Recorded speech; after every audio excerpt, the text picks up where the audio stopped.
People praised the innovation. Now that we have this, everything is so much easier. Such a small thing with such a big impact. The Crown Prince is truly a genius. Not only were families happier, but Jin Ho, after collecting rice from the officials, happily stored it in his private warehouse. Standing before the massive stash of rice, Jin Ho crossed his arms and laughed loudly. I'm earning money even faster than I thought. But it's still not enough, I want more. Of course. With all the praise came some criticism. Some old-fashioned officials began to murmur. These inventions of the Crown Prince have made him quite famous. I hear he even sells them to the high-ranking ministers. Doesn't he? They pointed fingers and commented. Hoarding money isn't something a wise person should do. Indeed, we cannot stay silent about this. One senior official stepped forward and urged. Calm down, let's wait for the right moment. The others quieted down and listened as he continued. As the saying goes, from small things, big things grow. If the Crown Prince grows arrogant and can't justify his actions, he'll bring about his own downfall. As time passed, it was finally time for the envoy to set off for Beijing. Instead of allowing the usual merchant caravans to accompany the diplomatic mission, the Minister of Foreign Trade suggested establishing a proposal for the envoy's journey to the Ming dynasty. King Sejong, upon hearing the suggestion, spoke to his close advisors.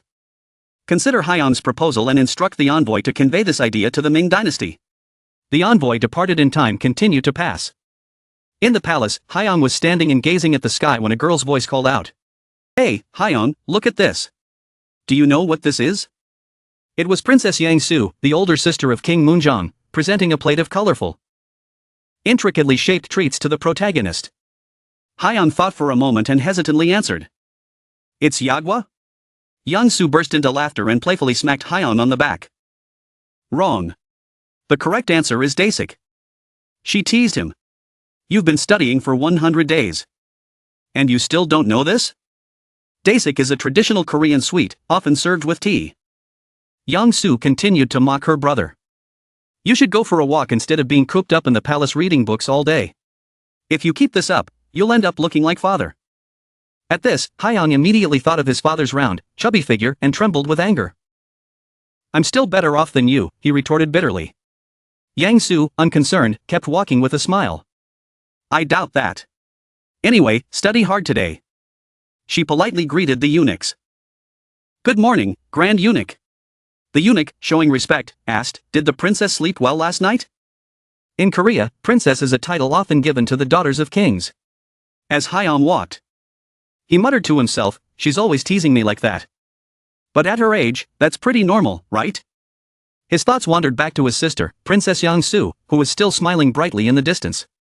But in 2 years, she would cause the entire palace to mourn in sorrow because she would die from smallpox. Smallpox, a disease that has now been completely eradicated, was once regarded as one of the most terrifying diseases in human history. It caused fever and body-wide rashes that left severe scarring. In the medieval period, smallpox had a mortality rate as high as 30%. This is why it was said that tigers, smallpox, and war were the 3 most terrible disasters in the world. King Sejong was deeply heartbroken when the princess died. After all, she was his firstborn child. But I won't let that happen. Haiyang thought determinedly. His face was filled with resolve. All right, I'm going to solve this problem. I have a plan. The scene shifts to the protagonist standing in front of a cow. He asked the elderly servant, this cow has smallpox, right? The cow's owner, kneeling on the ground, respectfully replied, Yes, Your Highness. Haiyang smiled confidently. Perfect. You're going to be the key. The bodyguards standing nearby were bewildered. What is the Crown Prince planning now? This place is Neobayan Island, now known as Joe Island. In this era, the land here is not suitable for agriculture. So livestock farming is more common than crop cultivation. Haiyang questioned the farmers kneeling before him. So, are you the only ones who raise cattle here? One of the farmers replied, Yes, Your Highness. Haiyang continued, Which of you has never had smallpox? Raise your hand. A farmer in a brown tunic raised his hand and reported, That would be me, Your Highness. Haiyang asked further, Have you ever contracted smallpox after you started raising cattle?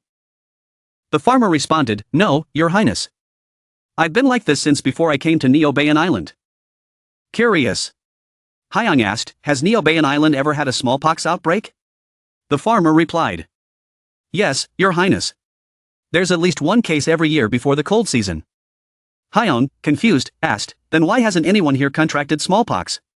The farmers were silent for a moment before one of them answered truthfully. Well, to be honest, our doctor and landowner don't believe in it, but we know of a secret method to prevent the disease. Hearing this, Hyun's face relaxed, and he smiled. I knew it.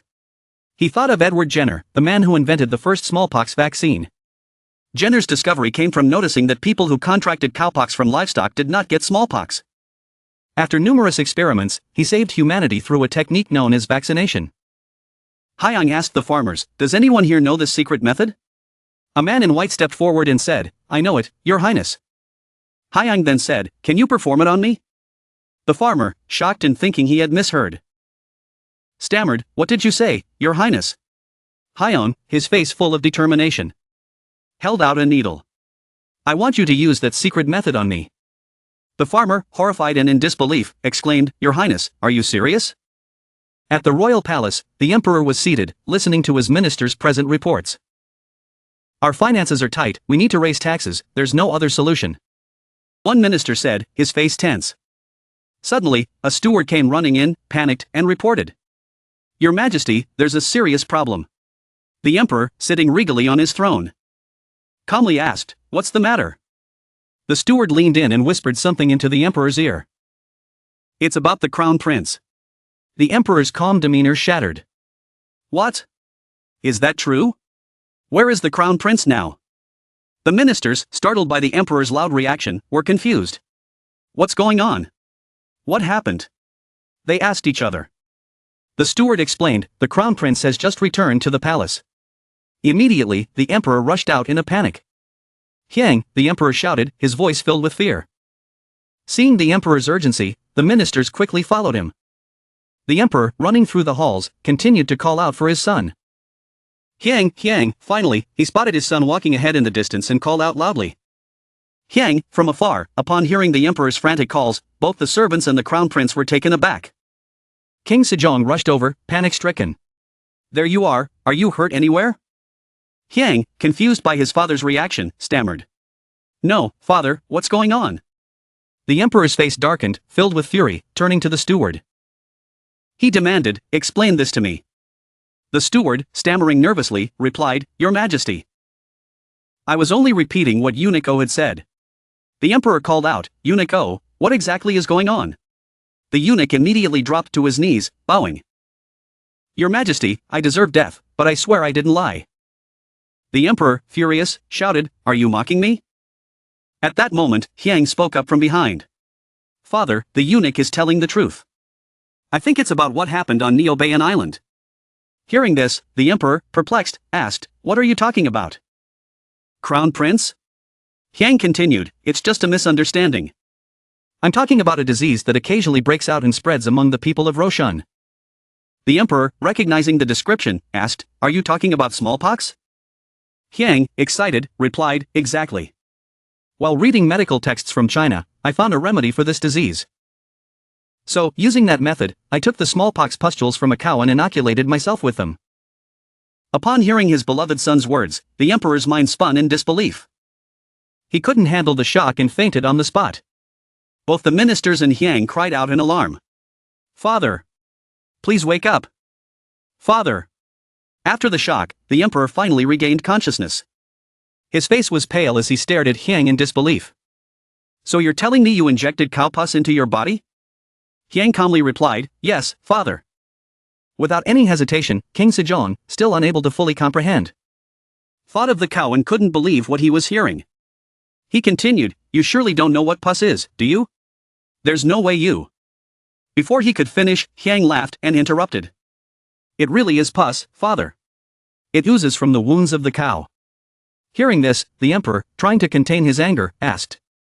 So, this procedure you're talking about, you only applied it to your skin, right? But Hyang bluntly answered, No, father. I used a needle to inject it into my body. At that moment, the emperor was filled with rage. He rushed forward, grabbed Hyang by the shoulders, and yelled. You reckless child, how dare you do something like this? Just because it's written in a book, you think you can follow it blindly? Hyang tried to explain, Father, I'm fine. An experienced person performed the procedure on me. The emperor, astonished, asked, "What, who?" Hyang pointed to someone and said, "Him, the farmer." Terrified, immediately bowed and said, "Your Majesty, I'm just a humble servant of the Crown Prince." Hyang introduced the man. "This man will be my servant in the future." "No, I mean, he's a shepherd from Neobayan Island. He's the one who performed the procedure. He said it's a secret technique passed down for generations to treat smallpox on the island." King Sejong, still incredulous, asked, "A cattle herder?" The farmer replied, "Yes, Your Majesty." "That's correct." The emperor approached Hyang and gently asked, "My crown prince, are you telling me this man is wise?" "You're talking about that cattle herder?" Hyang confidently responded, "Yes, father. He has cured all the people on his island." But the emperor raised his voice again. "Even so, you didn't have to use yourself as a test subject for this treatment. What were you thinking?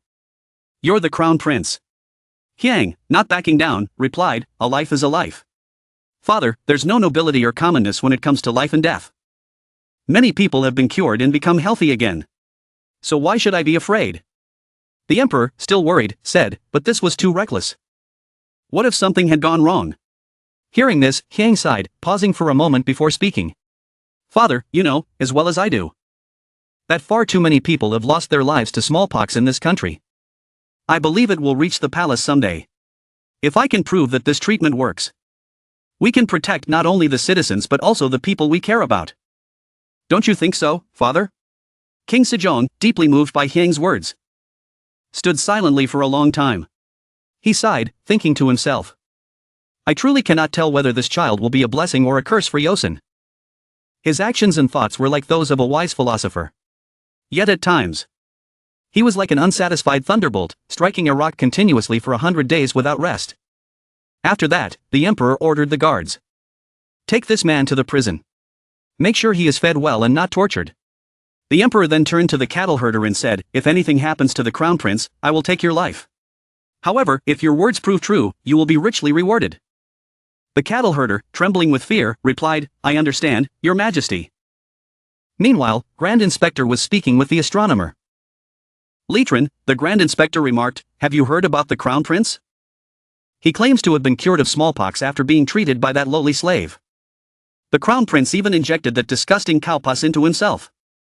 Litrin responded, "It sounds unbelievable, but if it's the crown prince, he must have had his reasons. He can create things no one else even imagines. Besides, the crown prince always spends time studying in his chambers. This time, though." Before Litrin could finish, two men ran by, shouting, "The crown prince!" Litrin, startled, asked, "What's going on?" Unico replied hastily, "It's serious. The crown prince is." At that moment, the crown prince was lying in bed, his body burning with a high fever. Despite this, Hyang insisted, "I'm fine," but the servants worriedly responded, "How can you say that? You're burning up like a furnace." One of the servants, angry, muttered, "That's So-a-do, that scoundrel." Meanwhile, So-a-do was tied to a chair in the prison. The warden yelled, "You insolent fool, how dare you endanger the crown prince by mocking the royal family?" So-a-do, confused, exclaimed, "What's going on?" The warden snapped back, "Still trying to lie? The crown prince is suffering terribly. As if at death's door." So-a-do, realizing what was being discussed, calmly said, "Ah, you must be talking about the fever?" The warden, surprised, asked, "What, how do you know about that?" So-a-do explained, "There's no need to worry. It's common for a high fever to last for up to 5 days. But after 10 days, the crown prince will recover, as if his body has been completely cleansed." The warden, taken aback by the explanation, was skeptical, but So-a-do's words proved to be correct. After exactly 10 days, Hurong was fully recovered and went on as if nothing had happened. Later, in the palace, Hurong proudly stood before the emperor and said, "Look, father, I've completely overcome the threat of smallpox." The emperor, deep in thought, responded, "I can't be sure of that based on just this incident." Hurong then suggested, "Then let me go to a place where smallpox is currently spreading, and I'll prove it to you." The emperor immediately refused. "No, absolutely not." But Hurong pressed on. "Then how about this, father? Let's use this method to treat people in areas where smallpox outbreaks are occurring. I'm confident that those who receive the treatment, once it's properly explained to them, will be cured." Suddenly, Grand Inspector spoke up from behind. "We cannot proceed with this, Your Highness. This might just be a mere coincidence. Furthermore, isn't the Crown Prince's method essentially forcing people to undergo this treatment?" Hurong remained silent for a moment before replying. "Grand Inspector, this is what Seo Ido and his family have been doing for decades. How can you call this a coincidence? And since we're planning to accept voluntary participation for this method, there's no element of force. Everything in this world only advances through multiple trials and experiments." Hurong continued, "If we don't try to overcome our fear of failure, what will be the fate of our kingdom?" Hearing this, no one said a word. The Grand Inspector stood there, clicking his tongue in frustration, visibly angry. Following Hurong's suggestion, the areas where smallpox outbreaks were most common were prioritized, and the treatment began. Those who feared smallpox the most eagerly participated.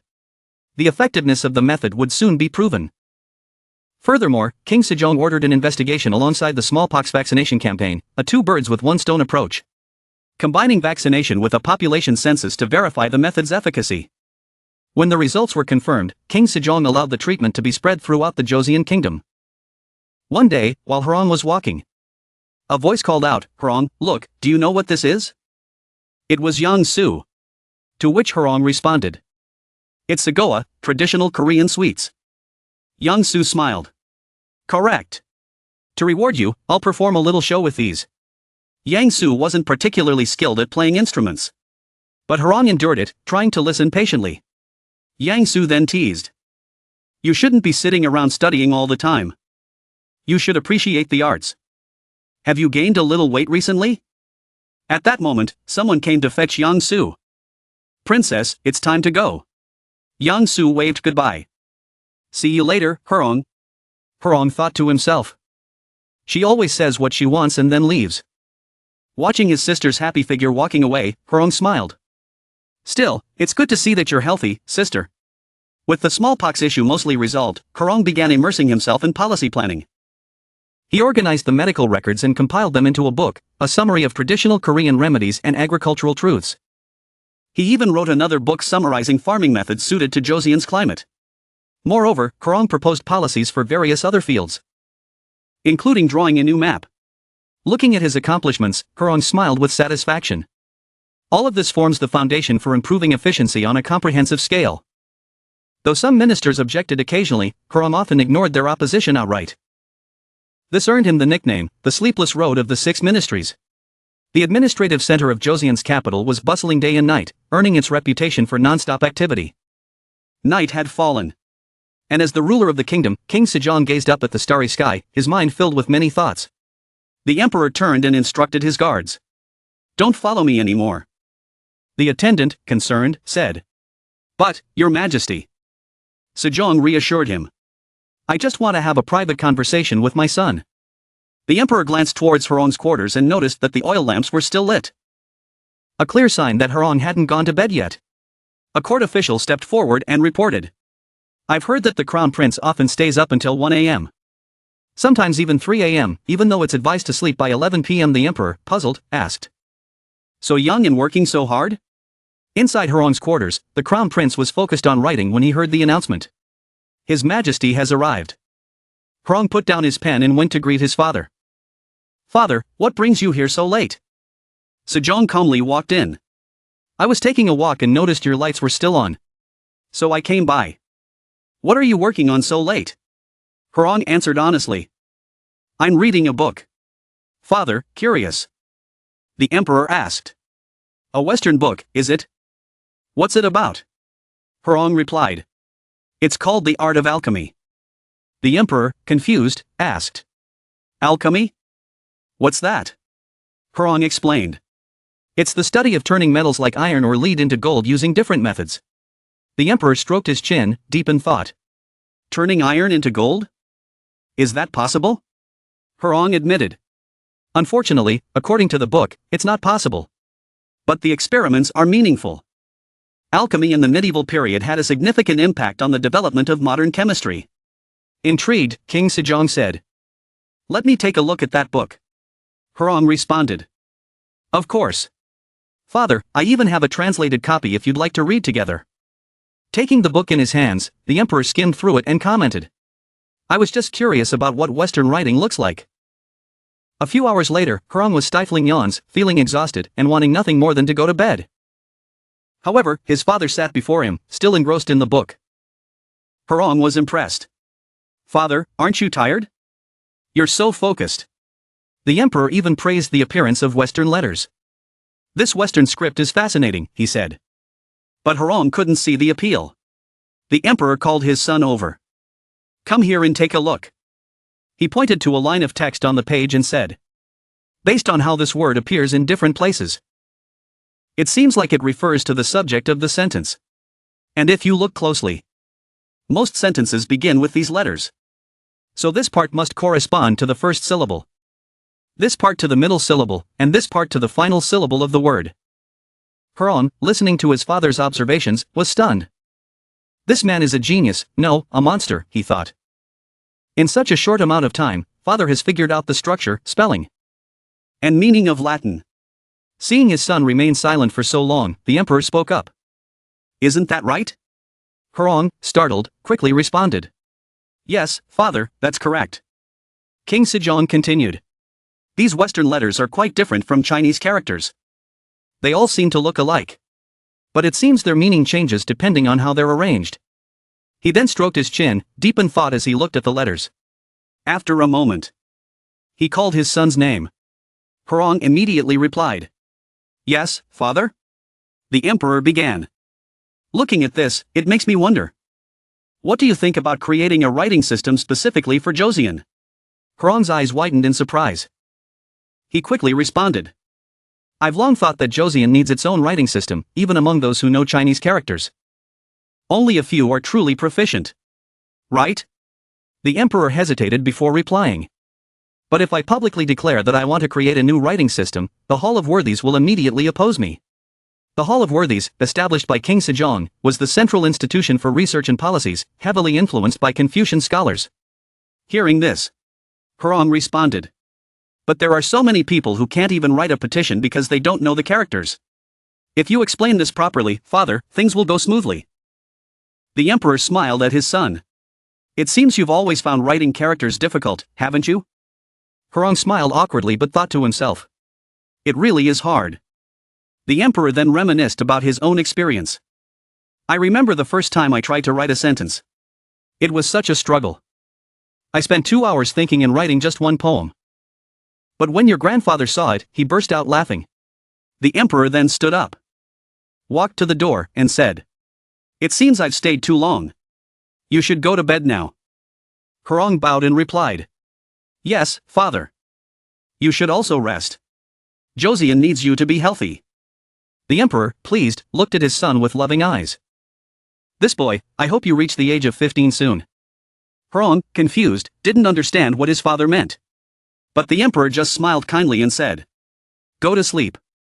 The next morning, Hurong stood before the royal court and addressed the emperor. The 6 ministries need to be fully separated. And each ministry should record its work in detail. If records are only kept chronologically, future generations will waste too much time trying to find what they need. The emperor asked the court officials, "Does anyone have a different opinion?" They responded, "We agree with the crown prince's suggestion." After considering it, the emperor said, "I also think this is a good idea. Ministers, I understand why certain policies were implemented. But future generations will only be able to understand these decisions by looking through records. From now on, each ministry's minister must organize and classify records according to the crown prince's instructions." Everyone in the court listened to the emperor's words and responded in unison. "We obey your majesty." After a strategy meeting with the emperor, everyone was dismissed. Grand Inspector and Grand Historian walked together. But it seemed they were both somewhat displeased. The Grand Historian furrowed his brows and said, "This is terrible. Now, the Crown Prince is even interfering with the record keeping of the 6 ministries. We are the ones who have to do all the work here." Grand Inspector responded, "Exactly. Isn't everything already being recorded in the official annals by the royal historians and in the daily journals of the Secretariat for State Affairs? The Secretariat Journal keeps records of the daily life of the king and his interactions with the bureaucratic machinery." The Grand Historian agreed. "That's right.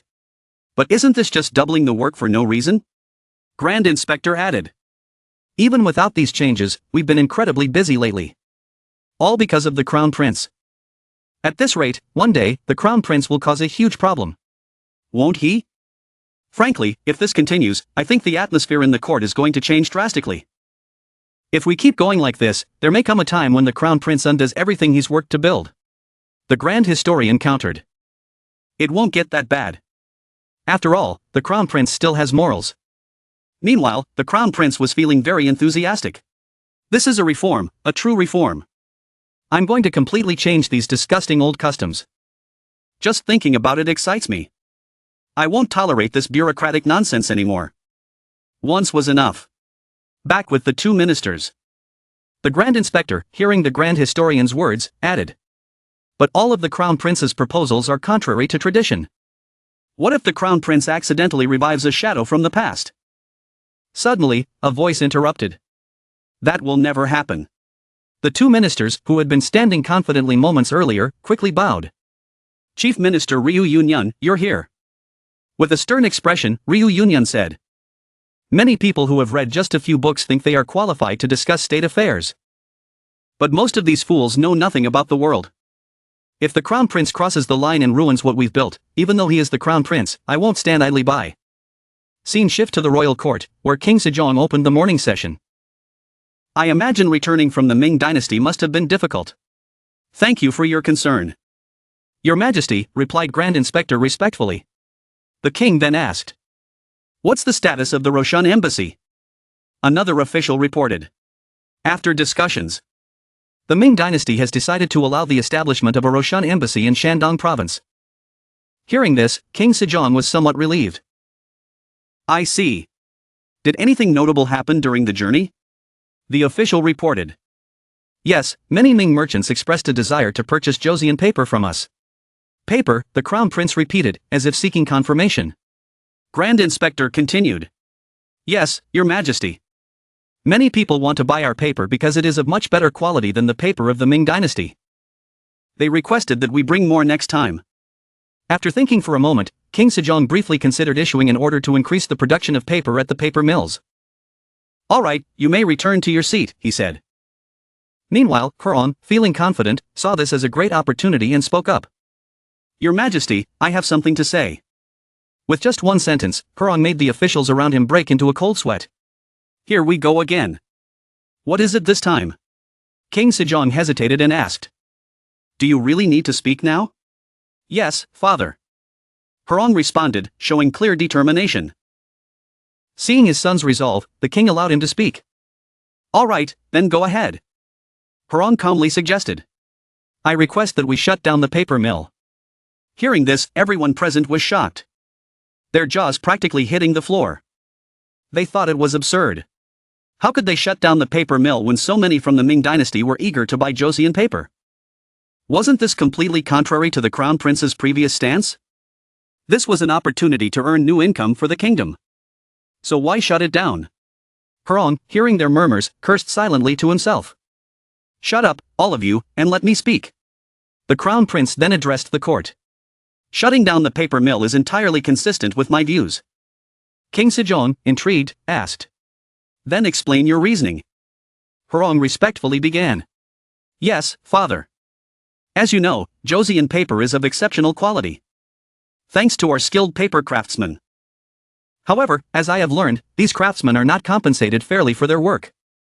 It's said that their wages are so low that they can't even support their families.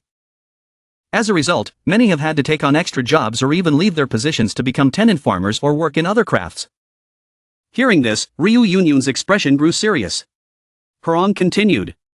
In such a situation, if the workload increases and the management becomes stricter, even more people will quit their jobs. But Ryu Yunyun quickly interrupted. This problem arises because those workers are simply lazy. Workers in military factories and other royal workshops are granted the 9th rank and receive corresponding wages. Yet, very few of those officials in that rank ever resign. That means the lack of money isn't a valid excuse for their laziness. Huron, growing angry, furrowed his brow and retorted. Are you not aware that the officials you mentioned receive many additional unofficial benefits? Even at your residence, Lord Ryu, people visit from the crack of dawn, and your house always has guests. Ryu Yunyun maintained his stance. That's just an expression of gratitude, a gesture of goodwill from them. Huron immediately countered. I'm not saying that's wrong, but if we continue to ignore the efforts of the paper craftsmen, how can they be expected to fully dedicate themselves to their work? If things keep going like this, not only will we fail to advance our technology, but Joseon's paper-making skills will disappear forever along with these craftsmen. In the end, King Sejong seemed to agree. The Crown Prince is right. But Ryu Yun, with a stern expression, asked. Does the Crown Prince know that it was King Sejong who established the paper mill? That's because the paper collected for currency was of inconsistent quality, making organization extremely difficult. If we abolish the paper mill, we'll face that challenge again. I urged the Crown Prince to reconsider. Caught between two opposing arguments, King Sejong found himself even more conflicted. What should we do now, he wondered. At that moment, Kurong glanced at him, giving a subtle signal. You know what to do, right? I trust you, father. Suddenly, Kurong's expression shifted from resolute to blank as he observed his father's face. That old man, King Sejong, turned to Kurong again, asking. What do you think? This made the Crown Prince reflect for a moment. When did Sejong develop this odd habit of pushing difficult questions onto me? Kurong thought. Does he want me to engage more in these discussions? With a sigh, Kurong answered in a firm tone. Have the ministers forgotten about the gold-nibbed pens? He clearly outlined the standards the court required. 3 cha wide, 2 cha high. The paper must not be too rough. And its color must be as bright as peach blossoms. We hire craftsmen to meet these standards and offer the lowest price. Hearing this, Ryu Yonghyun hesitated. But what about the costs? Kurong continued to persuade them. Let me give you an example with the gold-nibbed pens. Recognizing these craftsmen as royal merchants will boost their business. The court can then collect taxes from their profits, earning much more than the initial costs. Moreover, if Joseon's merchants had to compete on paper quality, the standard will improve, leading to even more Ming Dynasty traders seeking our paper. The officials were left speechless. Suddenly, a voice chimed in. In my opinion, the Crown Prince's proposal seems quite reasonable. It was none other than the Minister of Revenue, who then shared his thoughts. The Joseon dynasty has been established for nearly 3 years now. Yet this issue has never been fully resolved. If costs keep rising and we now have a solution, why not use it? Hearing this, Ryu Yonghyun harshly rebuked him. Minister of Revenue, watch your words. Are you forgetting that everyone must follow the teachings of the sages for the nation to remain at peace? Then, turning to King Sejong, Ryu Yonghyun reported. Your Majesty, the Crown Prince's suggestion may be correct. But it is only a temporary solution. For lasting peace and prosperity in the country, we must prioritize the moral education of the people. Another official suddenly spoke up. Your Majesty, what Grand Inspector just said is nothing more than empty theory. How can the people understand the teachings of the sages if they are constantly suffering in poverty? Education is important, but we can only educate the people once they have enough to eat. This remark sparked a heated debate among the officials. Hey, you're a high-ranking official, how can you say that? Watching the commotion, Hyung smirked quietly to himself. Interesting, maybe I should invent popcorn for moments like this. Now, let's see how father reacts. Noticing King Sejong raise his hand as if preparing to make a decision. The Crown Prince guessed, don't tell me he's going to hand the responsibility to me again. The king's voice boomed across the hall. Stop, I've heard enough from all of you. Yes, educating the people is essential, but ensuring their livelihood is equally important. I expect all of you to come up with various solutions to address this. With the king's command issued, no one dared to object. The officials had no choice but to bow their heads and reply. We will follow your Majesty's orders. King Sejong continued, as for the paper mill issue, I believe the Crown Prince's proposal is valid. But shutting it down immediately may not be appropriate. Therefore, come up with a more comprehensive solution and report back to me. The officials once again responded in unison. We will comply. After giving his instructions, King Sejong turned to his beloved son. Crown Prince, listen carefully. Yes, father. Hyung responded respectfully, bowing. The king then said, I know you care deeply about the prosperity of the kingdom and the well-being of the people. As the Crown Prince, it is your duty to concern yourself with such matters. For that, I won't reprimand you. In fact, I will commend you. Hyun outwardly expressed his gratitude. But inside he thought, I just got scolded. Though, King Sejong continued, addressing a concern that had been on his mind. But every time you speak, there are always people opposing your ideas. And that's a problem. Both the ministers and I often don't understand what your reasoning is behind these suggestions. That's why I believe you need to explain your political philosophy clearly when presenting your ideas. Upon hearing the words, political philosophy, Ryu Yongyun's face darkened. King Sejong added, you will do this in the main hall.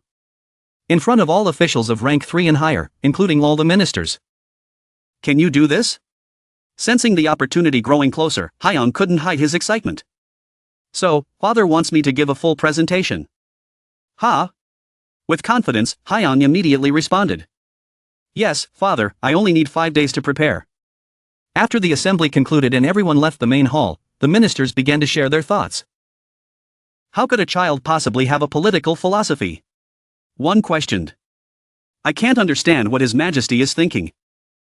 Another added, no matter how brilliant the crown prince is, he is still just a child. Even with all the preparation in the world, it will be very difficult for him to convince the ministers. I agree. Even if the crown prince spends all 5 days preparing meticulously.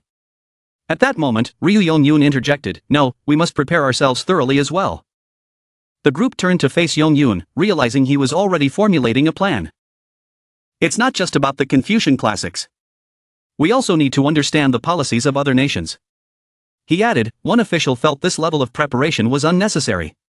But he's only 9 years old. Do we really need to go to such lengths?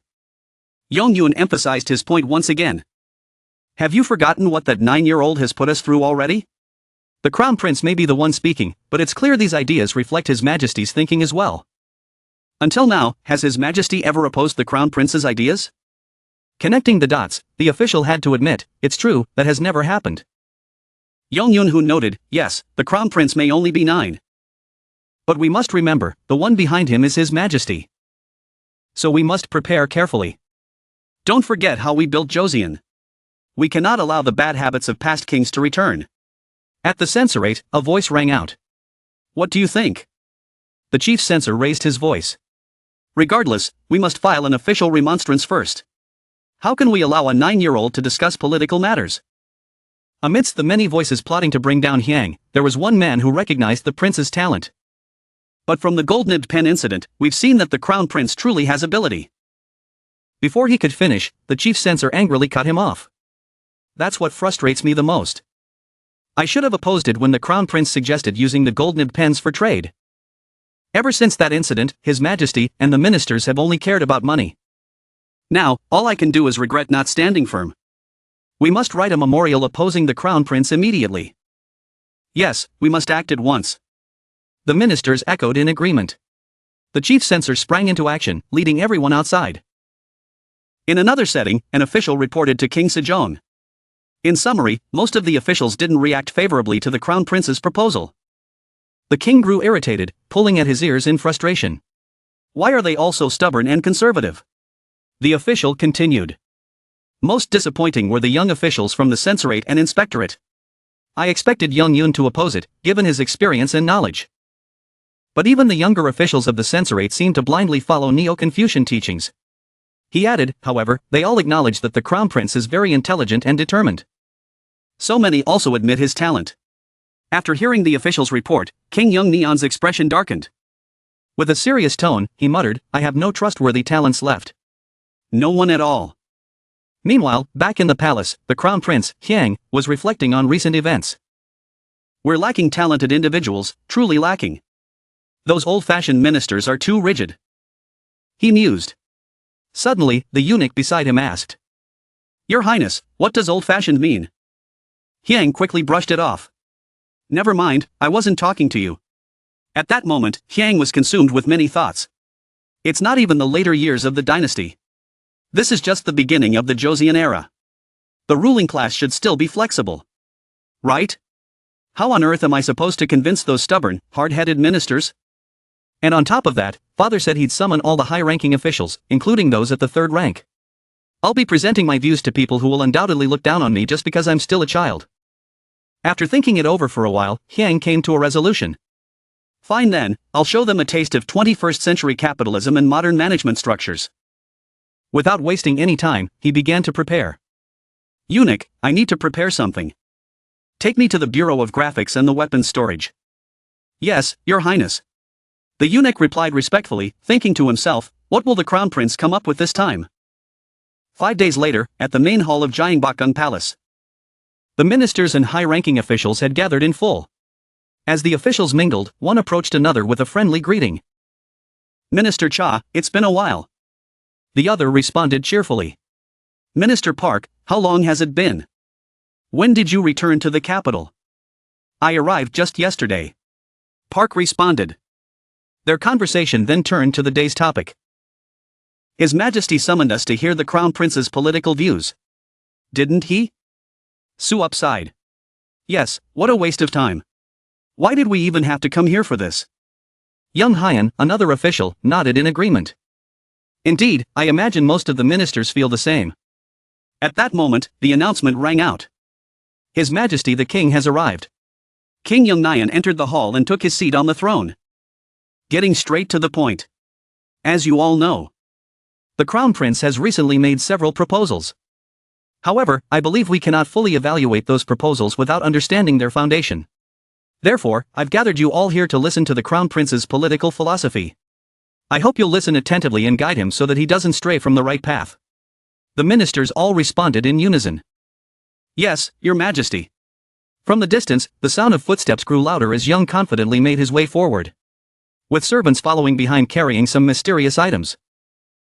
The sight piqued the curiosity of the ministers. "What is that?" someone muttered. Once Young stood before his father. He bowed respectfully. "I thank you, Father, for giving me this opportunity. Now, I will begin presenting my political views." "Proceed," the king instructed. After hearing this, Young clapped his hands. The reform petition for the household staff was immediately opened. The young man grabbed the loudspeaker and spoke confidently. 1, 2. Can everyone hear me clearly? 1, 2. Witnessing this, everyone was stunned. What is this? Why is the prince's voice so loud? What is that thing? The young man continued. Thanks to the opportunity granted by my father, I am now able to meet all of you ministers. So, without further delay, let's begin. The room fell silent as everyone listened carefully to Young's political presentation. He used various drawings as evidence, confidently expressing his stance to achieve the best outcome for humanity. I will get straight to the point. The foundation of my political philosophy is to achieve the best result for all humankind. As you may know, this was also the ideology of Wanning. When establishing the Goryeo dynasty, this aligns with the fundamental principles of wise rulers, specifically the royal way in putting the people at the core. To achieve this, first and foremost, the well-being of the people must be guaranteed. And they must live in peace. However, our country has very little flat land, while the mountains are steep and rugged. Therefore, the common people are forced to gather on the limited flatlands. With so little land for agriculture, won't the people become even more impoverished? Thus, we must actively encourage not just agriculture, but also handicrafts and trade, so that the country can develop. And we can purchase what we lack from foreign nations. Hearing these words, some were left with mouths agape in astonishment, while others burst into laughter. Some remained silent, waiting for what would come next. Hyung drew a diagram and continued. Therefore, we must reform the current 6 ministries and local government systems to preserve our good traditions. All the systems we have been using up until now must be changed. So, first of all, in the future, we must abolish the 6-ministry system and replace it with 3 larger bodies, the legislature, the executive, and the judiciary, as well as establish positions within those 3 bodies. Secondly, we need to reform local governments. Instead of overburdening a single person with all the work, officials will share the tasks among themselves. Thirdly, we must establish an education system to help people escape poverty. We need to organize basic education to ensure that everyone knows the most essential knowledge. In addition, we need to exploit gold and silver mines, ensure fair tax collection, and reform the land system. At this point, everyone felt enlightened. It's even more revolutionary than I imagined. Just as I thought, the prince is a mad genius. Seeing the minister's amusing expressions, Hyang couldn't help but feel amused. If you're surprised now, it's still too early. There's a long way to go before I can rediscover my old joys. Inside the main hall of MANHUA, the young boy confidently presented. And that is my political stance. After his speech, the old men around him were all astonished by a mere 9-year-old child. Even Junan had to admit the boy was incredibly talented. It's truly remarkable. Did you come up with all of that yourself? Hyang frankly admitted, no, father. I referenced the classics of wise sages. And I've also read books from the West. The man, feeling a bit flustered, responded, you truly brought up many things I hadn't even thought about. Although since the founding of the Joseon dynasty, many systems and methods have changed. There are still many that remain unchanged. The boy humbly replied, Father, you give me too much credit. The Westerners have a saying. New wine should be put into new bottles. It's been 35 years since the founding of the Joseon dynasty by the great ancestor. But the people still suffer as before. That's why I believe we need reform. For the future of all people. Neon echoed his last words. Observing the gloomy faces of the ministers. With a louder voice. Hyang declared, yes, for the future of everyone. Finally, the man officially announced. That concludes the presentation of the Crown Prince's political views. Leaving the main hall, everyone remained completely silent. At that moment, someone broke the solemn atmosphere. What do you think? Neon, clearly dissatisfied, replied, what do I think? My mind feels completely blocked. We must immediately submit a petition. To stop him. The Crown Prince uses grand words like, for the future of everyone. To hide his true self. While disregarding our values and traditions. Not only that. But he follows legalism rather than Confucianism. I am deeply saddened by this. After hearing this, the people around him also chimed in. I think so too. How could the Crown Prince come up with such a reckless idea? Even some officials from the imperial court reacted similarly. We must submit a petition to prevent this at once. Yes. Exactly. Sungum was the first to voice his opposition to Hyan's ideas. On the surface, the Crown Prince's words sound reasonable. But in reality, he is trying to revive the tyranny of Qin Shi Huang. We must stop him. The group continued their discussion. But His Highness seems very fond of the Crown Prince. Even so, we cannot allow this dynasty to collapse. Can we? Suddenly, Sungum had a dangerous thought. Lowering his voice, he said, if the worst-case scenario occurs, we will have no choice but to depose the Crown Prince. The man was left stunned by what he heard. Isn't that a bit too serious? Sungum remained firm in his stance. After hearing the Crown Prince's presentation, you still think this isn't serious? Even His Highness didn't think this way from the start. Before he could finish his sentence, someone quickly covered his mouth. The person whispered in warning. Watch your words. Do you think your neck is made of iron? Sungum, angered, pushed the hand away and stubbornly retorted. Am I wrong? How could a mere 9-year-old child say such nonsense? We need to hold those who have been educating the Crown Prince accountable. And even His Highness too. Discipline has always been the most important thing. If all they do is praise him, the consequences will be dire. The man quickly interjected. Then you should just say that. We need to tighten the discipline of the Crown Prince. But talk of dethroning him. Sungum shouted angrily. Look at the situation we're in right now.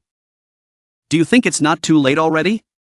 We must depose him immediately. Only then can we follow the righteous path. Hearing this, many became uncomfortable. You're speaking too loudly. On the other hand, there were quite a few ministers who agreed with the Crown Prince's views. They happily conversed with each other. It's been a while since we've felt so relieved. I agree with you. We usually had to listen to endless nonsense. But now we're hearing practical suggestions for what Roshan needs. At this very moment, it feels like my mind has finally cleared. Did you see His Highness's expression? He looked like he wanted to implement those policies right away. I never imagined the Crown Prince would be this outstanding. With him, our kingdom of Joseon will. Before he could finish his sentence, they suddenly ran into another group ahead of them. At that moment, everyone split into two factions. One supporting the Crown Prince, the other not. As they passed each other, those who opposed the Crown Prince thought the supporters were nothing but loudmouthed hypocrites. Meanwhile, the supporters said, They are just authoritarian hypocrites. Shameful. These words stirred anger in the opposing group. Let's go. Arguing with that lot is a waste of time. Let's go write a petition. That's the only solution. On the other side, people were telling each other. They think we don't know how to write petitions. Ha! We'll write one too. Exactly. By late afternoon, Hyang had a meeting with Chung Neo and was showered with praise. Your presentation today was excellent. Thank you, Father. The boy replied joyfully. The man continued to admire him.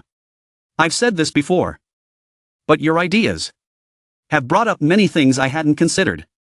There are so many policies I want to implement right away. Hyang presented his opinions.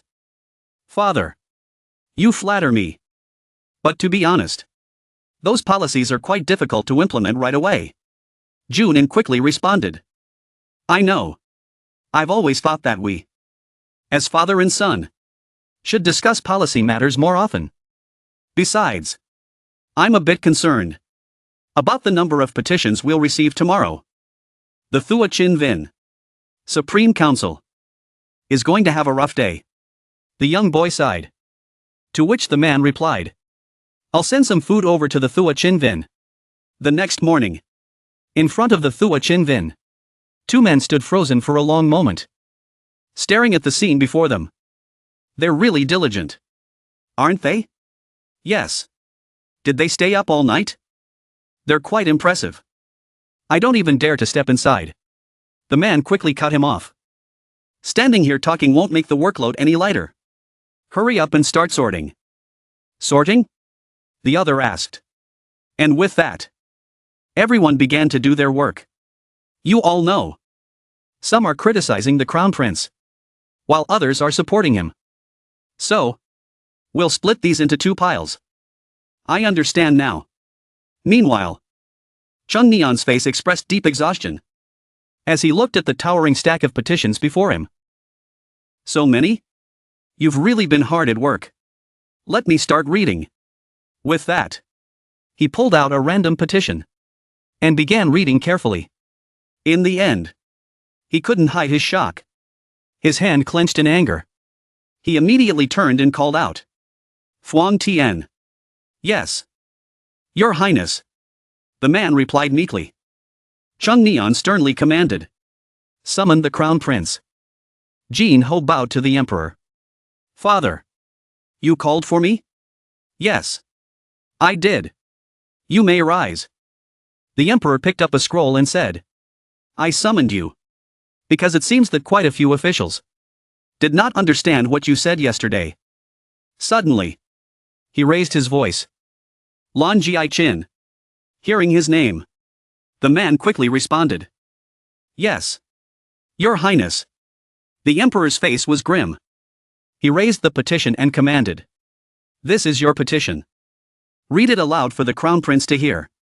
The atmosphere became tense, as the officials could only steal glances at one another. Lan Jiai-chin hesitated. Your Highness. But the emperor held the scroll before him. Take it.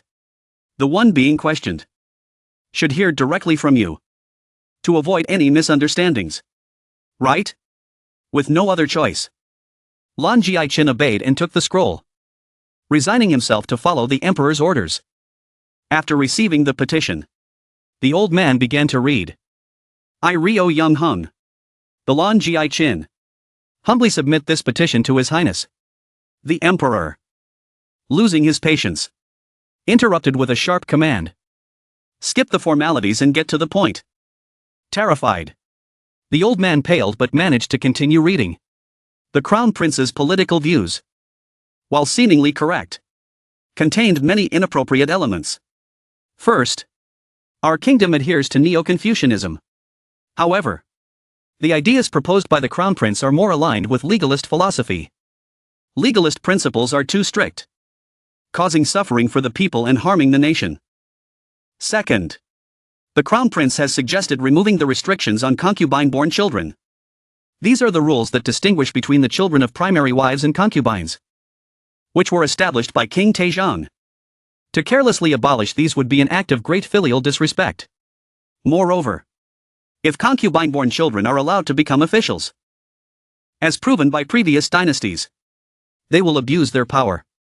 Third, the crown prince suggested increasing the number of officials.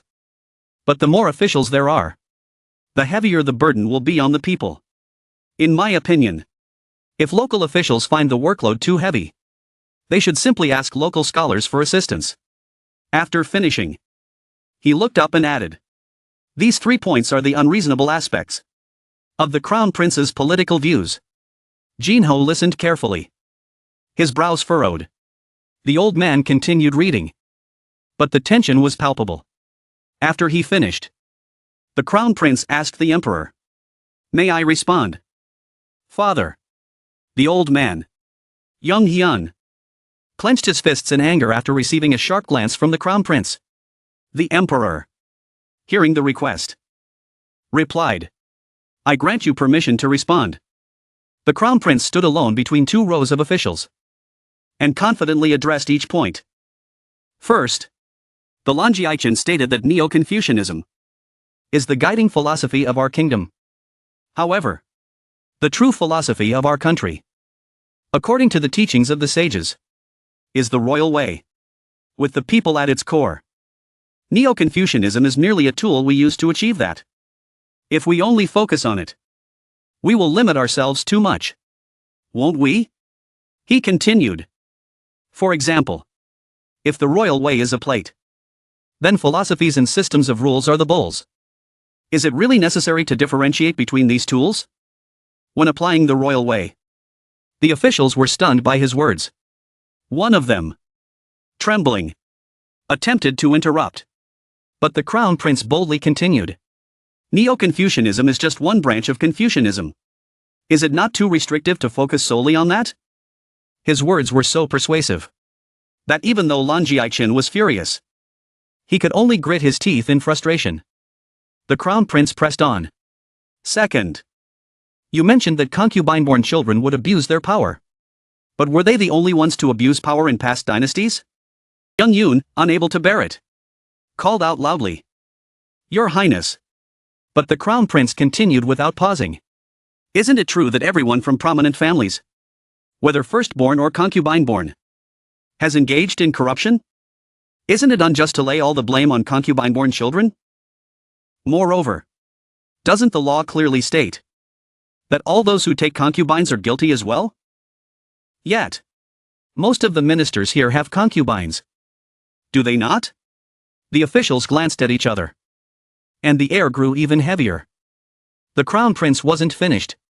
Hasn't it become a habit for prominent families to bury their own mistakes while continuing to discriminate against the children of concubines? Who would have thought you could speak so bluntly? The officials could only bow their heads in silence, speechless. And third, Perong continued, his hand clenched into a fist. You mentioned that local officials could ask local scholars for help if they have too much work. Right?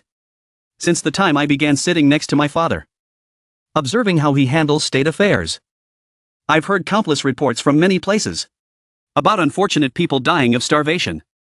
But I have never once heard of local scholars stepping in to help the starving, or opening the grain stores to aid them. Suddenly, he emphasized. And not only that. Instead of helping the people solve their problems, they exploit the drought, charging interest rates higher than the standard rate. Time and again, the people have no choice but to sell their lives or become refugees while their land is taken from them. Finally, Perong directly asked Young Yoon, Lan Jiaichin, tell me this. For the common people with no power, who is more fearsome than a tiger? Is it the government officials? Or the local scholars? Young Yoon was startled, his face pale as he bowed his head. The emperor glanced at him, waiting for an answer. When none came, the emperor spoke. I'd like to hear your answer. 2. Lan Jiaichin, respond. Young Yoon was drenched in sweat, his body trembling as he bit his lip, unable to utter a word. Jin Ho pressed further. Why are you silent? Lan Jiaichin? Under immense pressure, Young Yoon finally muttered. It's the local scholars. The other officials tensed upon hearing this. The emperor then added, the petitions from the others are very similar to that of Lan Jiai-chin. Different people submitted them, but the content is nearly identical. How amusing. He then picked up a yellow scroll and said, but this one is different. Crown Prince. Read it. Jin Ho bowed and received the scroll. Yes. Father. He opened it and quickly scanned through its contents. Suddenly, his eyes widened, and his brows furrowed. Noticing this, the emperor asked, what do you think? Jin Ho exhaled and recited some of the contents aloud. There is no enjoyment in this. If we encourage the people to enjoy luxuries, society will descend into a state that promotes extravagance, where wealth is worshipped instead of morality.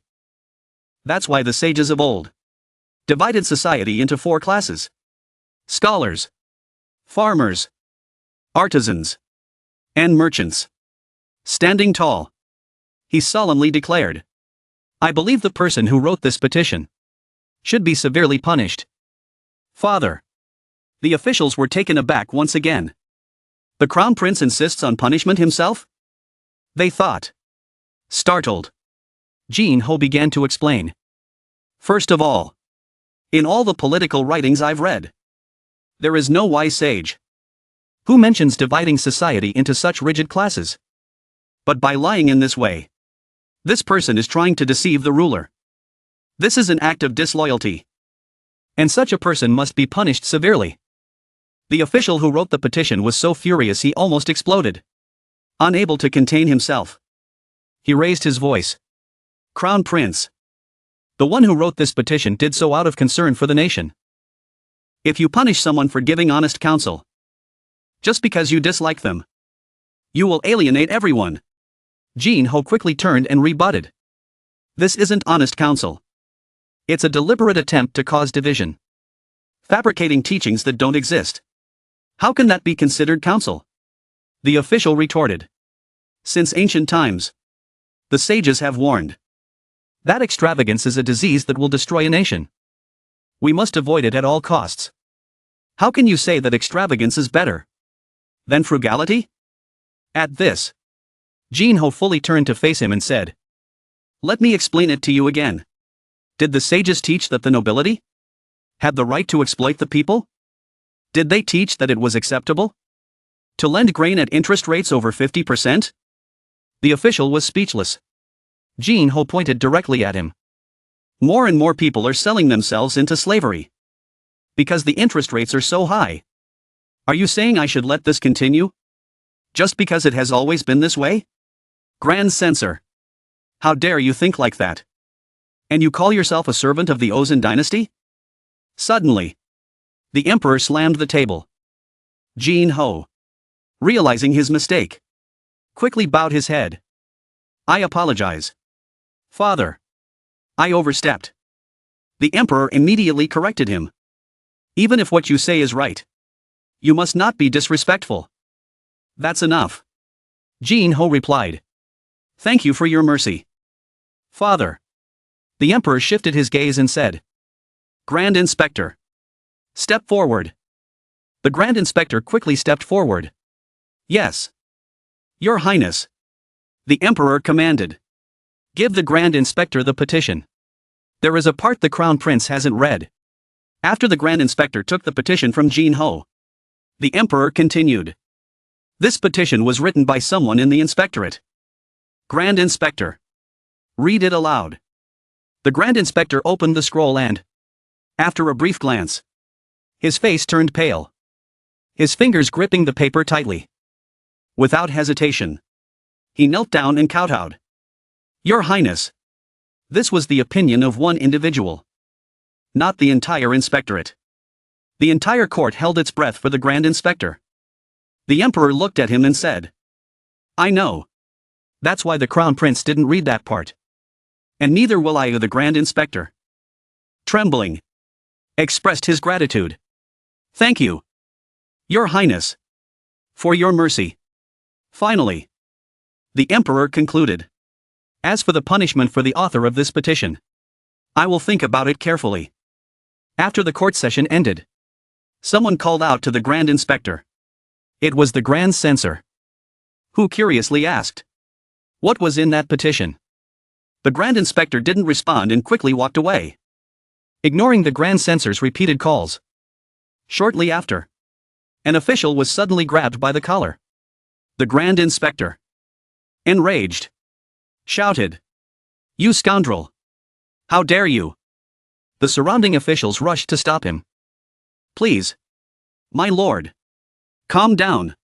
Get out of my way," the Grand Inspector yelled. "This bastard will ruin us all." The bewildered official asked, "What do you mean, my lord? What are you talking about?" The Grand Inspector snarled, "You fool! Who do you think you are? Suggesting the Crown Prince be deposed." The other officials were shocked at the Grand Inspector's words.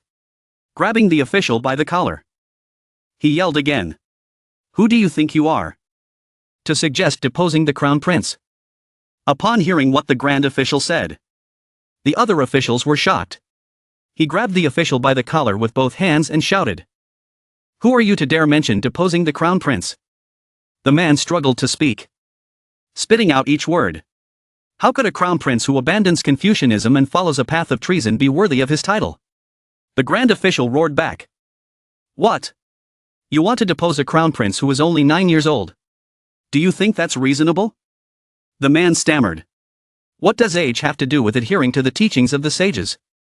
At this, the grand official could no longer contain his anger and shouted, "You fool! If you want to change the direction of the ruler, we must have the right timing, geographical advantage, and popular support.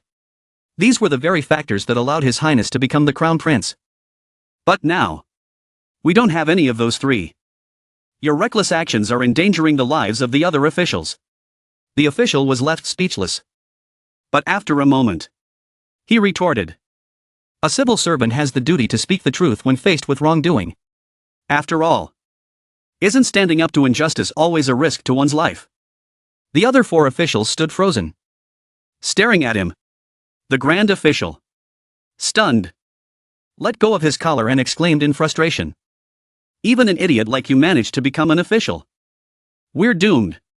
Switching to the Crown Prince's room, Jin Ho sighed deeply. "I knew it would turn out like this, but I didn't expect it to be this bad. Why does the chief minister keep opposing me? They're all so stuck in the past, constantly rehashing old matters." He paced back and forth, then stopped. "Wait. From their perspective, it makes sense. If someone proposed that I abandon agriculture and focus on commerce and industry, I'd react the same way. So, of course, they're angry. It's perfectly reasonable." Calming himself, he closed his eyes and took a deep breath. Outside, the servants knew that the Crown Prince was furious. Do they really think they're the only ones who can write memorials? Do they think I don't know how to write one myself? Fuming, Jin Ho grabbed a pen and began writing meticulously, one word at a time, determined to retaliate. "Fine. I'll show them. I'll show them what humility really means." Who knows how much time had passed when a certain official stood there, dumbfounded. "Wait. Aren't you the eunuch from the Eastern Palace? What are you doing here so early?" He glanced suspiciously at the pile of documents the eunuch had brought with him. "What is all this?" When the eunuch explained that all of the documents were written by the Crown Prince, the official was stunned. "All of it?" "Yes," the eunuch replied. The official looked at the stack of memorials and felt pity for his own fate. "So, I guess we won't be going home today either." After the stack of memorials was brought to the court, the emperor couldn't stop laughing. Who would have thought the boy would write a memorial right away? Truly my son. But I can't stop him now. This is the first time I've read such a surprising memorial. He then turned to the chief minister and said, "Lon Ji-chin, you should read it too." Deng Hong was not too pleased but had no choice but to accept it. "Yes, Your Majesty," he replied, and reluctantly opened the memorial. His displeased expression piqued the curiosity of the Grand Censor and the Grand Inspector. At that moment, The emperor ordered the head of the Board of Revenue. Send the Crown Prince's memorial to the Minister of Revenue to read aloud. Once the memorial reached the Minister of Revenue, the emperor instructed him to read it out loud for everyone. Although the minister was at a loss for words, he could only follow the emperor's command. He calmed himself and began to read. I am Crown Prince Hyung and also a loyal subject to your majesty. I humbly submit this memorial. Several ministers have criticized and accused me of following legalism, using the downfall of the Qin dynasty as an example. However, the Qin dynasty did not fall because of legalism. It fell because Qin Shi Huang and his officials lost the people's support. They plundered and killed the innocent. How could such an empire not collapse? Nevertheless, it was also the philosophy of legalism that made the Qin dynasty the most powerful empire during the Warring States period. And to this day, the principles of legalism still exist in the most fundamental laws. Why do you think that is? There is a saying. A great tree stands tall against the wind because its roots are strong and deep. The governance of a country is like cultivating the way of the Tao. For our nation, which is just beginning to take root, to grow into a great tree, I believe we must accept various ideologies to ensure our roots grow deep and wide. Is Confucianism the only ideology we need to follow the noble will of the sages? When the Minister of Revenue finished reading, all the officials were left speechless. The chief minister secretly showed a look of disdain. At that moment, the emperor smiled and said, "Isn't my son brilliant? The Crown Prince's memorial is certainly surprising, but I believe there is much in it for us to reflect upon. Therefore, I want to hear the opinions of the ministers. Think carefully about this memorial and give me your answers." The entire court simultaneously replied, "By your majesty's command." A few days later, Jin Ho was walking with the eunuch. Deep in thought, now that I've said everything I wanted to say, I feel much more at ease. Not far away, there were loud shouts, "Minister, wake up, minister!" The minister lay collapsed on the ground, unable to even open his eyes. "I surrender." The eunuch, in despair, pointed at the pile of memorials. "There's no time for you to lie here. Sir, can't you see the mountain of memorials waiting for you?" The minister wailed in agony. "Just kill me now." As Jin Ho passed by and saw the scene, he thought to himself, the problem is that both sides keep submitting memorials.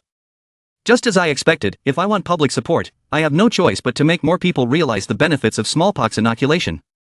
Only when people trust these new methods will I have a chance to introduce new techniques and policies. Just a little more time. I just need to wait for the right opportunity. With that, he turned away, leaving the minister behind, lamenting his fate. A few days later, during a court session, someone reported that in areas where smallpox inoculation had been carried out, only a very small number of people had contracted the disease. Upon hearing this, a suggestion was immediately made to extend the inoculation to other regions. The emperor responded with interest. "Good, then let's expand the smallpox inoculation to other districts." However, another official spoke up, "But there have only been a few cases so far." At this point, the chief minister interjected, "Your Majesty, in my humble opinion, it is too early to expand based on just a few cases. Furthermore, isn't the inoculation just using disgusting cowpox pus? We should observe for a longer period." The emperor agreed with him. A few days later, the emperor addressed the court. Most of the population in Jiangyi province has been inoculated, but there have been a few cases of side effects. As a result, neighboring districts have submitted memorials requesting inoculation for the safety of the people. I also wish to expand the inoculation. What do you ministers think? The chief minister immediately objected. We should not proceed. Your Majesty, the current financial situation does not allow for expanding the inoculation to other regions. I urge your Majesty to reconsider and delay it for a few more days.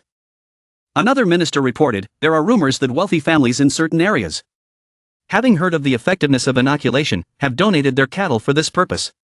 Furthermore, more and more memorials are requesting permission for inoculation. Hearing this, the emperor said, then we should not delay any longer. Ministers, prepare to expand inoculation across the country. Once again, the chief minister was the first to object. Forgive me, your Majesty, but for many reasons, it is not possible to expand nationwide. The emperor, visibly displeased, demanded, explain your reasoning in detail. The chief minister responded, winter is approaching, which makes it very difficult to manage the budget and expenditures. The emperor, irritated by the financial excuse, said, we can simply collect money to buy cattle from the wealthy families. Moreover, many people are willing to contribute funds for us to purchase cattle. So, what exactly is the issue? The chief minister stubbornly insisted. But, Your Majesty, if we collect funds from scholars and officials, they will strongly oppose it. And, as I've mentioned, the effectiveness of the inoculation has not been fully proven. How can we inject this vile cowpox pus into the bodies of all our people? Furthermore, the ones performing the inoculation are nothing more than mere cattle herders. The emperor's hand shook with fury. Veins bulging as his entire body trembled with anger. He immediately shouted, "Lan Guichin! You despicable scoundrel!" Lan Guichin flinched and looked up in shock. At that moment, the emperor pointed directly at him and roared, "Shut your mouth!"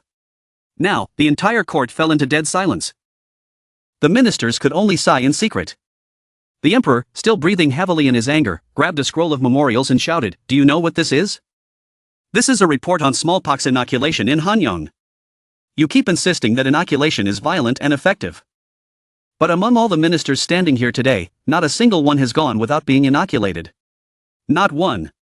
After inoculating yourselves and your families, you still dare to say it's not effective and refuse to expand it nationwide? You hypocritical two-faced cowards." Seeing the emperor so enraged, the officials immediately knelt down, banging their heads on the ground. "Your Majesty, we are guilty, we deserve to die." But the emperor only continued to scold them. "I don't want to see your faces anymore. Get out." Suddenly, the emperor stood up. "Fine, I'll handle this myself. I'd rather deal with this on my own. So you lot can shut your mouths." As they watched the emperor storm out in fury, the officials called out in panic, "Your Majesty!" They were terrified, crawling on the floor and shouting after him, their eyes wide with fear. Yun Hong, who had been shouted at by the emperor, still couldn't swallow his anger. One of the ministers, frustrated, turned to Lan Guichin. "How could you do this? Don't you know when to speak and when to keep quiet?" Lan Guichin remained silent, refusing to answer. This only made the other ministers even more frantic. "What are we supposed to do now?"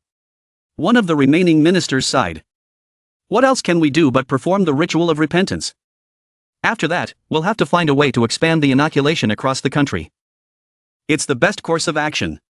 With that, they all left the court, complaining as they walked. In the middle of this harsh winter. And now we have to perform the repentance ceremony. Most of them had already left. But Lan Guichin remained standing in his place, alone and deep in thought. After a long pause, he let out a heavy sigh. "I've lived too long.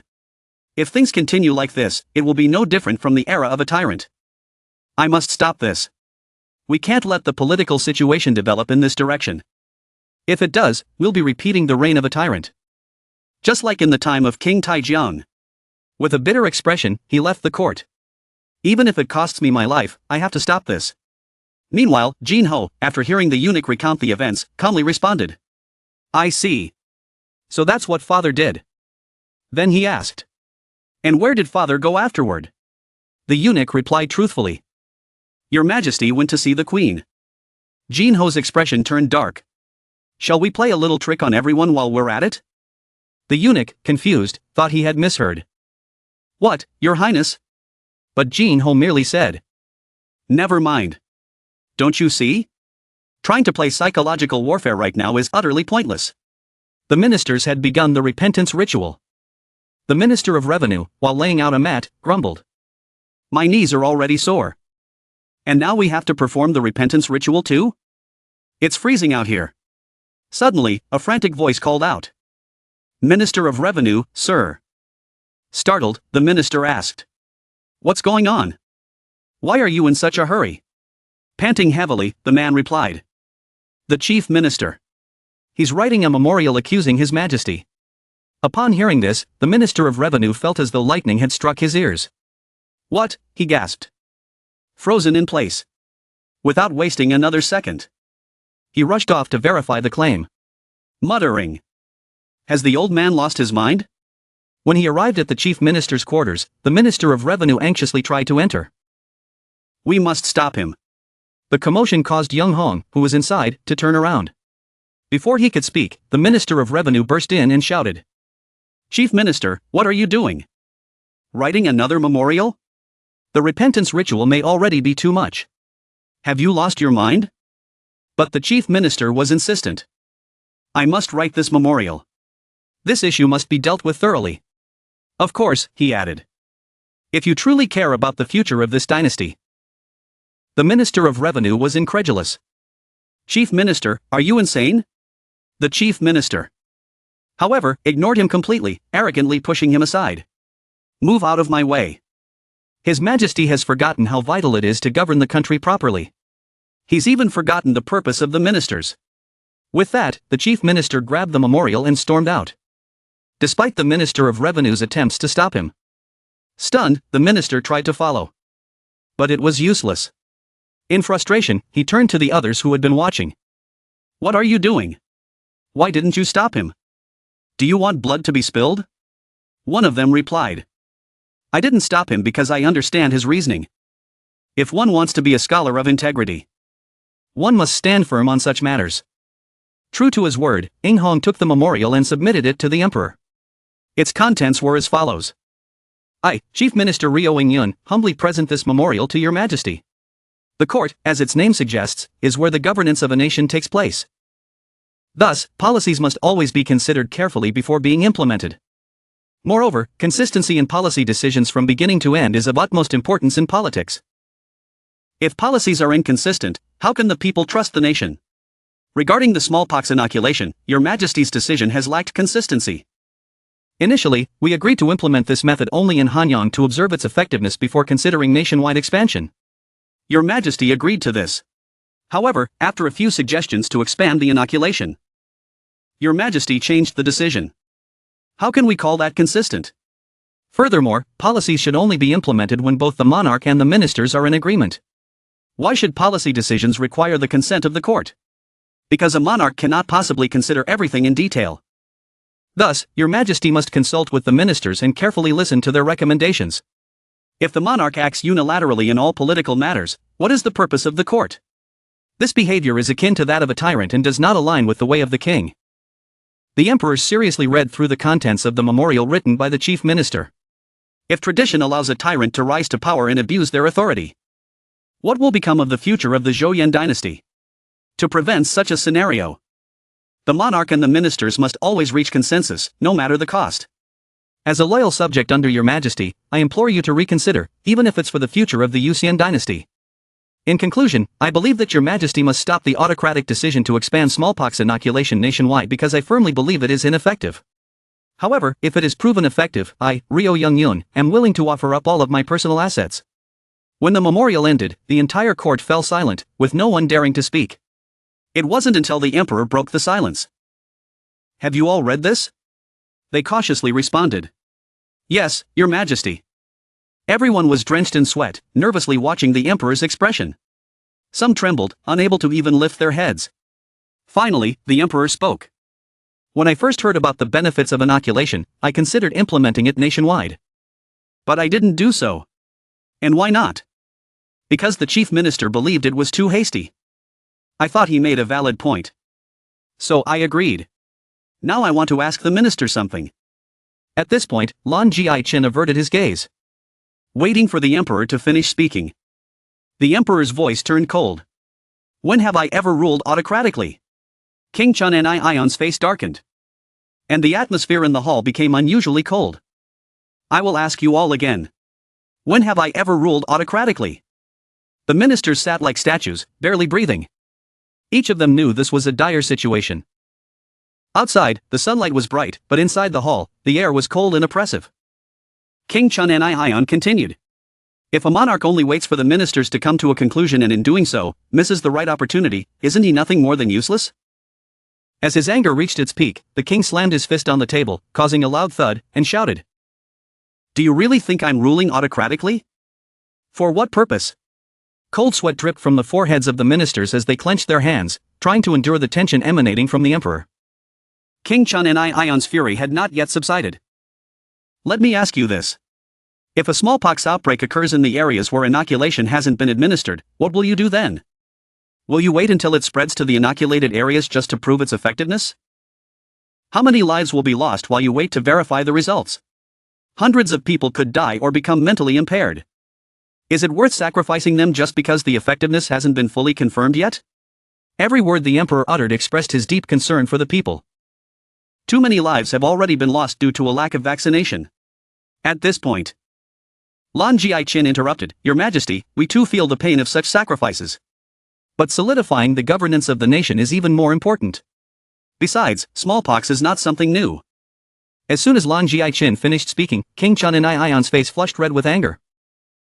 His teeth clenched as he growled. You, Lan Jiai-chin, ignoring the emperor's growing irritation. Lan Jiai-chin continued. Therefore, I am certain that the number of lives sacrificed will be within an acceptable range. The important thing is to uphold the traditions of the Joseon court.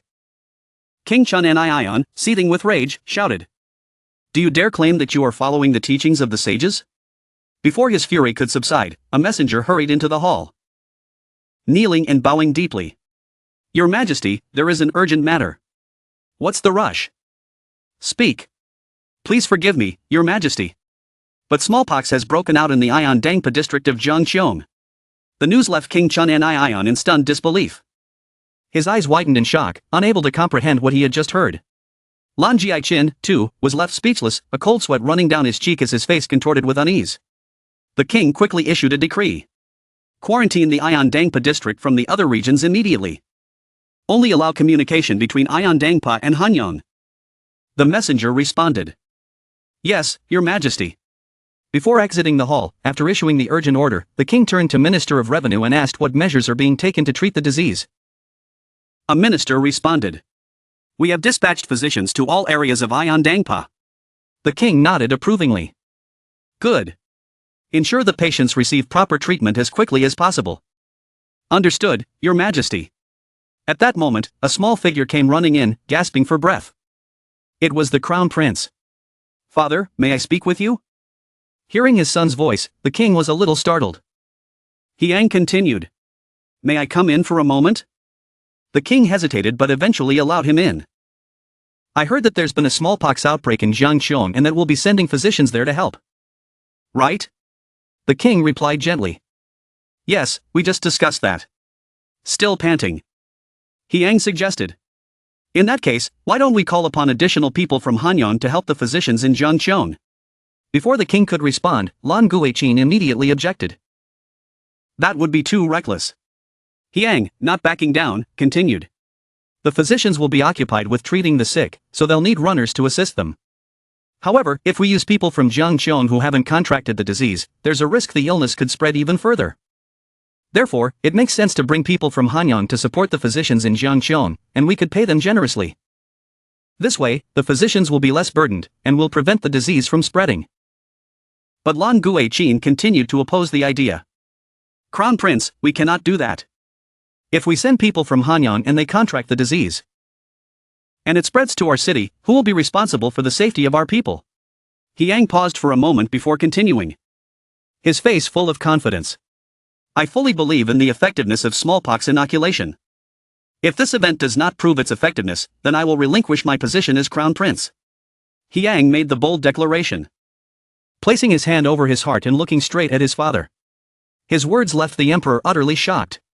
The Crown Prince, Yang reaffirmed his statement. I believe in this so strongly. Father, and if the people of Hanyang are hesitant to step forward, then let me go in their place. I am confident that I can lead the effort to care for those suffering from smallpox.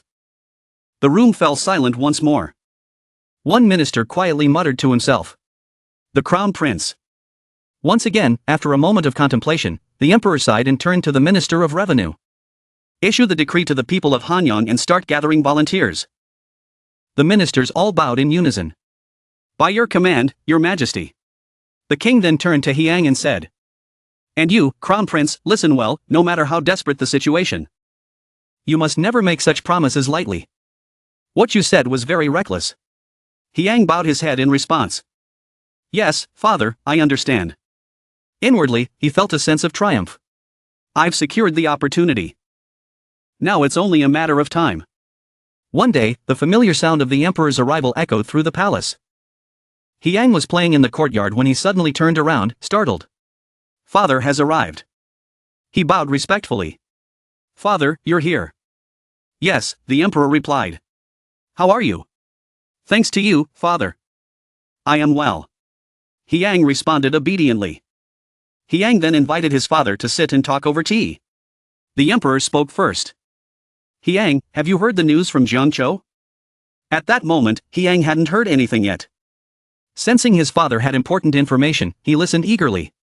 His father smiled and delivered the news. Other than the initial 5 cases of smallpox, there have been no new infections. Upon hearing this, Yang couldn't contain his excitement. His eyes widened, and a bright smile spread across his face. Just as I thought, the emperor continued. To be honest, even I didn't expect the results to be this good.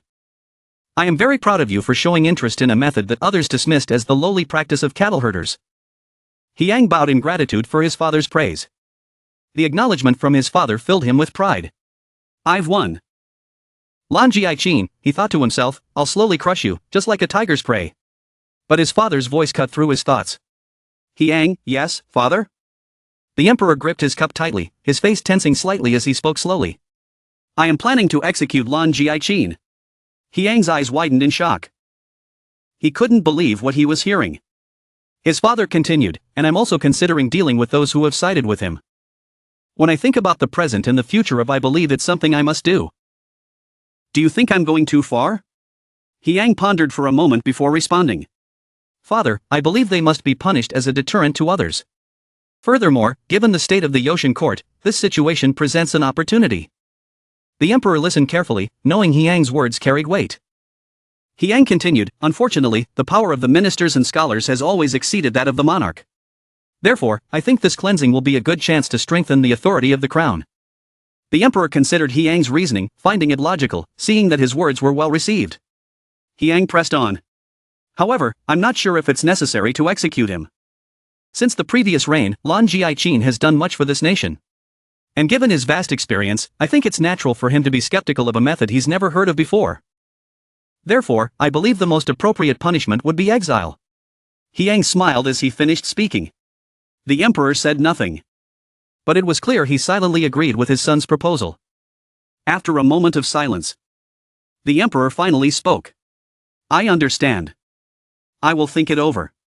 On the day the emperor announced Lan Jiaqin's exile, the minister prostrated himself, pleading, Your Majesty, please reconsider. I only wanted to ensure that the inoculation would be effective. But the emperor, enraged, ordered him to be silent. Even now, you're still trying to talk your way out of this? Several other ministers bowed and pleaded, Your Majesty. Perhaps Chief Minister Lan Jiaqin was wrong. But everything he did was out of loyalty to the nation.